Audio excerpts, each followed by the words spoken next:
دې ډول بس مخ ونیسه اسې دې ته ونیسه خیال دی بیا دا دې لوګي دی یا الله تو ته اسانه کړه خدای پاک ته پې اسانه یا الله تو ته اسانه کړه خدای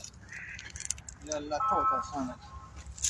یا الله تو ته اسانه یا الله تو دې قبر نه لوګي خیږي یا الله تو او دا مخکې یو کال نیمه وړاندې دې نه ختو بیا سجاد کاکا وغیره لیمان راوستل نو سبقونه وغیره وې بیا یو د شوز بیا را چالو شوی دی قبر پخوانی قبر دی زوړ قبر دی لوګي تی خیږي الله دې رحم وکړي کاکا دې ظالمانو څخه غم مو کوي اورې چې دا که نه الله دې خیر وکړي نو کاکا دا هغې قبر له ورځم او بیا ګپ لګو ښه او دې له څه غم وکړي خدای پاک ته ورته اسانه کړي